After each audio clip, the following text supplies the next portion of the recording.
안녕하세요. 손하나의 서재에 오신 걸 환영합니다. 우리는 적게 말하는 습관을 들여야 합니다.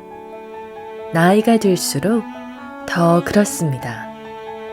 가끔 내가 너무 많은 말을 하다 실수를 하고 또 손해를 보고 있는 것은 아닌지 되돌아보아야 합니다. 데일리 필로소피. 오늘은 이 책에서 고대 스토아 철학자들이 전하는 인간관계에서의 행동 지침을 배워보겠습니다.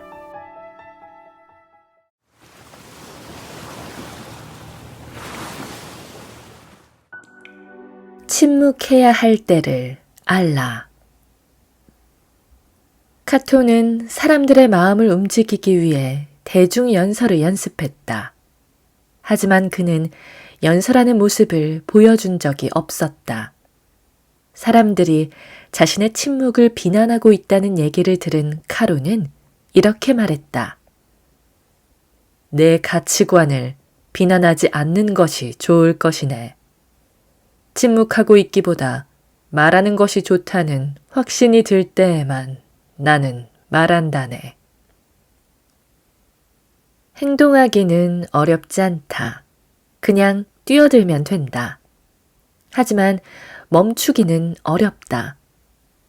소 카토가 정치에 입문했을 때 많은 사람은 그에게 큰 기대를 품었다. 대중을 휘어잡는 연설, 정적을 얼어붙게 만드는 촌철살인, 현명한 정치적 판단이 기민하게 쏟아져 나올 것이라 생각했다. 하지만 그는 대중의 기대와 다르게 쉽게 말하지도 쉽게 행동하지도 않았다. 대신 그는 준비하면서 기다렸다. 감정적으로 반응하지 않았으며 이기적이고 맹목적이며 미성숙한 행동 또한 하지 않았다. 그는 자신의 생각을 가다듬으며 자신의 말이 들을 만한 가치가 있다는 확신이 섰을 때에만 대중 앞에 나섰다. 카토처럼 행동하기 위해서는 의식적인 각성이 필요하다. 그 자리에 멈추어 서서 스스로를 진솔하게 평가하라. 2개의 귀와 1개의 입. 제노는 항상 허튼 소리 같은 말로 젊은이들을 놀라게 했다. 우리에게 2개의 귀와 1개의 입이 있는 이유가 무언지 아는가? 말하는 것보다 듣는 것이 2배로 중요하기 때문이야. 그래서 현자들은 말하는 것보다 듣는 걸 좋아한다네. 현명한 사람은 평범한 사람에 비해 곤란한 문제를 덜 겪는다. 거기에는 몇 가지 단순한 이유가 있다. 첫째, 현명한 자는 가능한 만큼만 기대한다. 가능하지 않은 것에 기대하는 법이 거의 없다. 둘째, 현명한 자는 항상 최상과 최악의 시나리오를 동시에 고려한다. 바라는 대로 되는 것만을 생각하지 않고 바라지 않는 것들이 현실적으로 일어날 수 있다는 것을 알고 있다. 셋째, 현명한 자는 반면교사를 통해 행동을 수정해 나간다. 그들은 실패하지 않기 위해 실패로부터 무언가를 배운다. 그들에게 있어 실패란 탁월함과 덕성을 갖출 수 있는 또 다른 기회다. 침묵 속에 답이 있다. 추구하거나 회피하려는 것들은 스스로 우리에게 다가오지 않는다. 우리가 그것에 다가가는 것이다. 그러므로 그것을 판단하지 말라. 그렇게 하면 그것은 조용히 침묵 속에 머물러 있을 것이다. 그러면 우리가 추구하려는 것이나 도망치려는 것도 남의 눈에 띄지 않게 될 것이다. 미국의 해군 특전대 네이비실에는 교관에서 교관에게로, 생도에게서 생도에게로 전해 내려오는 교훈이 있다. 혼돈의 한가운데 전운이 감도는 긴장 속에 있을 때 그들의 야전 지침은 이렇게 충고한다. 침묵은 전염이다. 사람이 자신의 재능을 잃어버리고 집단이 다음에 무엇을 해야 할지 확신하지 못할 때 리더의 임무는 단 하나다. 침묵을 유지하라. 모든 것을 포기했다는 체념으로서의 침묵이 아니다. 그 다음 무엇을 해야 할 것인가를 탐색하기 위한 침묵이다. 어떤 상황에서도 놀라지 않고 걱정하지 않으려면 침묵을 통해 평정심을 유지해야 한다. 시끄러운 상태에서는 답을 찾을 수 없다. 침묵하게 되면 답은 스스로 찾아온다. 배운 자는 싸우지 않는다.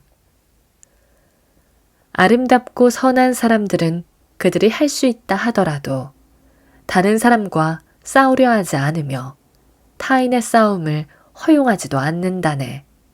이것이 바로 교육을 받았다는 의미지. 내 문제인지 그렇지 않은지를 아는 것. 이 사실을 알고 있다면 어디에 싸움의 여지가 있겠는가? 소크라테스는 아테네를 배회하면서 오랜 시간 토론을 벌여 사람들의 통념을 깨부수는 것으로 유명했다. 대화의 상대들은 소크라테스의 질문을 받다가 끝내는 짜증과 분노로 폭발하고 말았다. 이렇게 아테네 시민들의 분노를 유발하고 다닌 대가로 아테네는 소크라테스에게 사형을 선고했다. 하지만 소크라테스는 한 번도 분노에 휩싸인 적이 없었다. 삶과 죽음에 관해 토론을 벌였을 때도 그는 언제나 냉정한 상태였으며 심지어는 자신의 죽음 앞에서도 그러했다. 정치적인 논쟁, 개인적인 의견 불일치와 마주하면 자신에게 이렇게 질문을 던져보자. 이것이 우리가 싸워야 할 이유가 되는가? 이 말싸움이 문제 해결에 도움이 되는가? 현명한 사람은 문제를 해결하기 위해 대화하지 싸우기 위해 대화하지 않는다. 현자의 혀. 이것이 바로 현자에게 그들의 기대에 어긋나는 일이 일어나지 않는 이유다. 시인 헤시오도스는 최고의 보물은 인색한 혀라고 말했다. 또한 작가 로버트 그린은 권력의 법칙에서 항상 필요한 것보다 적게 말할 것이라고 했다. 우리는 타인을 도와야겠다는 생각으로 많은 말을 한다. 그래서 배우자나 친구가 어떤 얘기를 토로할 때 우리는 그들에게 무엇을 해야 하는지 알려주고 싶어 한다. 하지만 좋은 의도와 달리 말을 많이 하면 일을 더 어렵게 만들곤 한다. 사람들은 자신의 말을 들어달라고 요청하지만 우리는 그와 같은 요청을 조언해달라는 것으로 착각하곤 한다. 게다가 우리가 들려주는 이야기는 그들이 듣고 싶은 이야기가 아니라 내가 하고 싶은 이야기일 가능성이 크다. 말은 충분히 들은 다음에 해도 늦지 않다. 문제에 대한 답은 이미 말하는 사람의 마음속에 존재하고 있기 때문이다. 여전히 침묵은 금이다. 침묵이야말로 삶의 수많은 고통으로부터 배울 수 있는 교훈이다. 최근 정말 멍청이 같은 말을 한 적이 언제인가 떠올려보자. 왜 그렇게 말했을까? 단지 똑똑해 보이고 싶고 멋있어 보이고 싶었을 뿐이다. 혹은 그 집단의 일원이라는 걸 확인하고 싶었을지도 모른다. 그런데 왜 그렇게 말했을까? 작가 로버트 그린은 말했다. 말이 많을수록 어리석은 말이 튀어나올 가능성도 커진다. 여기에 한마디를 더 보태면 이렇다. 말이 많을수록 기회를 날려버리게 되고 상대의 반응을 무시하게 되며 훗날 고통의 원인이 될 가능성은 커지게 된다. 경청하는 능력은 보기 드문 미덕이다. 말하려는 사람은 많지만 들어주는 사람은 드물다. 오랜 속담이 말한 것처럼 여전히 침묵은 금이다. 오직 행동으로 말하라. 플라톤, 제논, 크리시포스, 포시도니우스, 그리고 이들과 마찬가지로 훌륭했던 스토아 철학가들이 한 말이 많이 남아있네. 어떤 철학가가 한 말이 그의 것인지 어떻게 증명할 수 있을까? 방법을 말해주겠네. 그가 설교한 내용을 실행했는가로 그것을 알 수 있지. 스토아 철학을 비판하는 사람들이 흔히 지적하는 것 중 하나가 비슷한 말이 반복된다는 것이다. 그래서 아우렐리우스의 초기 저작은 여러 스토아 철학자나 다른 이들의 말을 인용했다는 이유로 강단에서 사라지기도 했다. 하지만 이런 비판은 요점을 놓치고 있다. 스토아 철학의 중복과 인용이 많은 것은 당시의 철학자들이 현대적 의미의 저작권에 대해 관심이 없었던 탓도 있지만 그보다는 그들이 말보다 행동을 중시했기 때문이라고 이해해야 한다. 우리는 위대한 철학자들의 말을 기꺼이 배우고 개인적 취향대로 인용한다. 그들은 죽었고 신경도 쓰지 않는다. 마음대로 수정하고 편집해서 실제 응용하는 것은 우리의 몫이다. 하지만 말하고 쓴 것을 올바르게 이해했는가는 그것을 실행했는가에 달려있다. 그것이 우리를 고유한 존재로 만든다. 그러니 행동으로 말하도록 하라. 말하지 않아야 할 때. 혀와 함께 여행하지 말고 발과 함께 여행하라. 넘어지고 난 후 다시 일어나려고 할 때마다 기억하라. 말하고 싶은 것을 말하지 않는 것이 나을 수 있다. 잔인하거나 상처를 주는 말일수록 특히 그렇다. 불평하지도 설명하지도 말라. 공적 생활에 대한 불평을 아무도 듣지 못하게 하라. 너 자신의 귀에 들려서도 안 된다.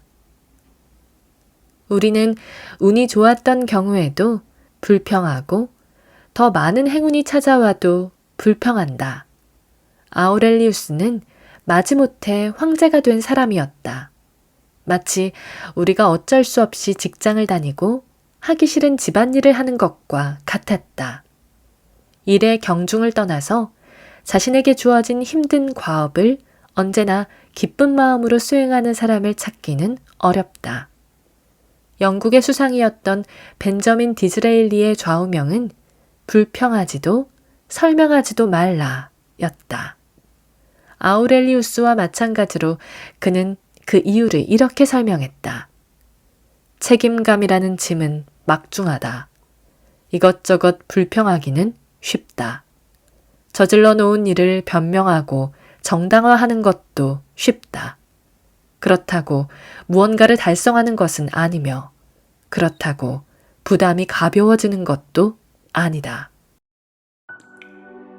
외적 상황은 우리에게 무관심하다. 주변 환경에 우리의 분노를 유발할 힘을 주어서는 안 된다. 왜냐하면 그것들은 우리에게 전혀 관심이 없기 때문이다. 마르쿠스 아우렐리우스는 이 인용구를 에우리피데스의 연극에서 가져왔다. 그 연극은 신의 존재를 의심하는 영웅인 벨레로폰에 관한 서사시다. 한 장면에서 벨레로폰은 이렇게 말한다. 왜 인간보다 훨씬 더 큰 힘을 가진 존재가 있다고 생각해야 하는가? 왜 이런 믿음을 받아들여야 하는가? 외적 환경은 인간처럼 지각이 있는 존재가 아니다. 그것들은 우리의 외침에 반응하지 않는다. 무심한 신들도 마찬가지가 아닌가?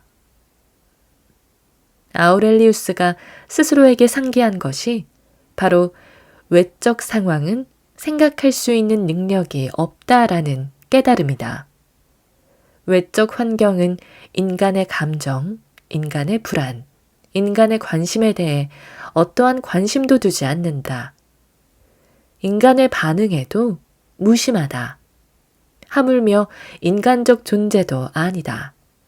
그러므로 외부의 영향을 받는 것처럼 행동하지 말라.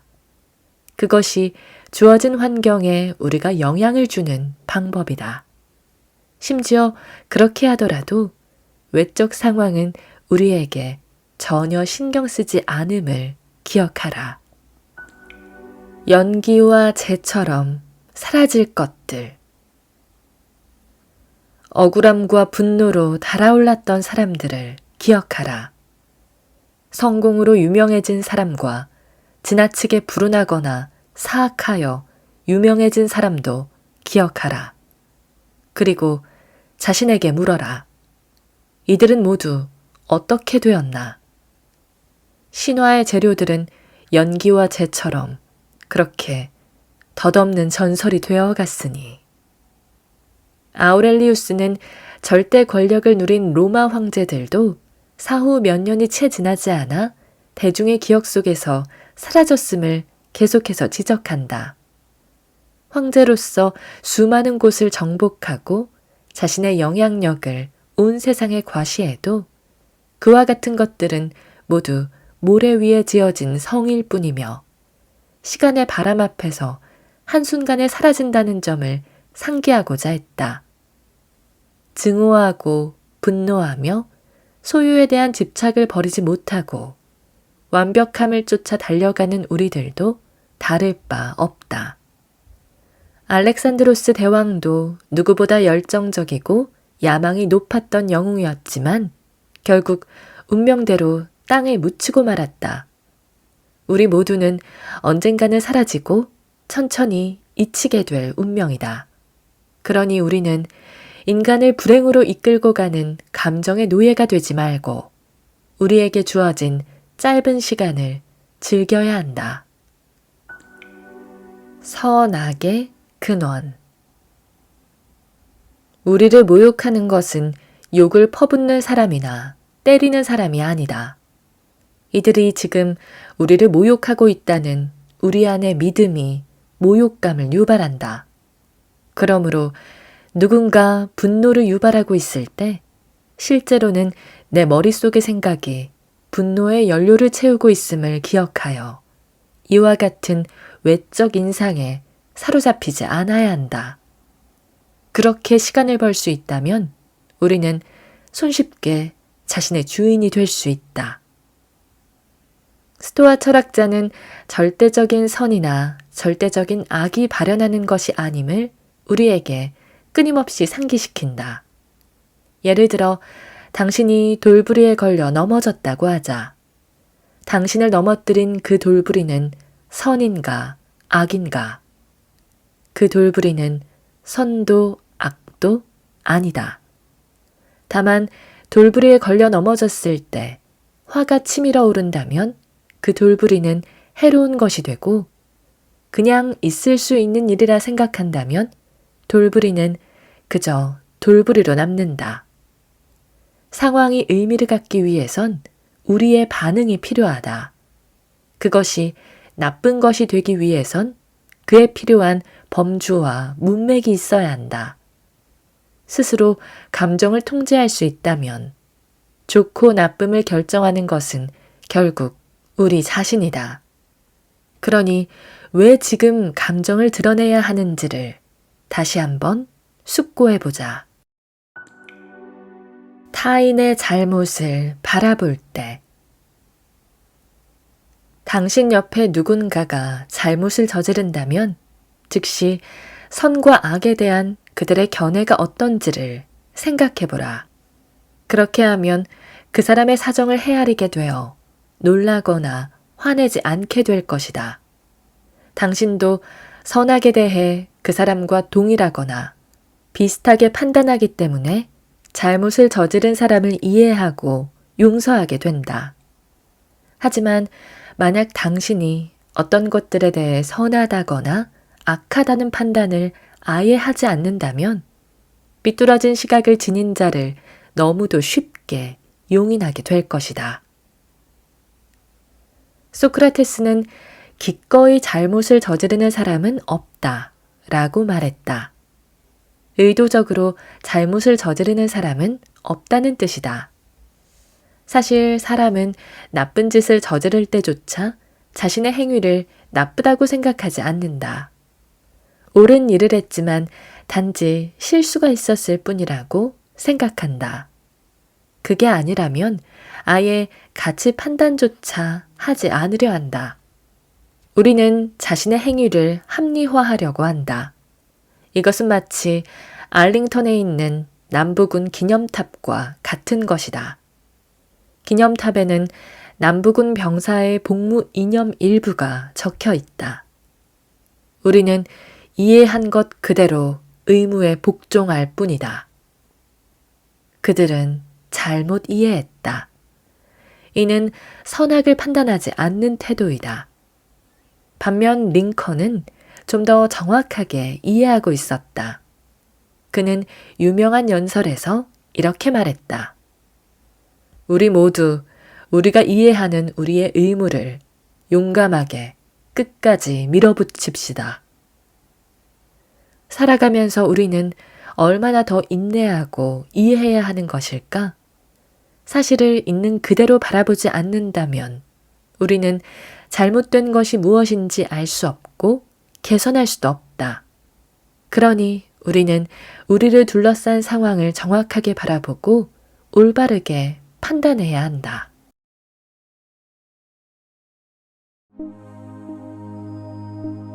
오늘 저와 함께한 시간 어떠셨나요? 편안한 시간이 되었길 바라며 또 들러주시길 기다리겠습니다. 그럼 잘 자요.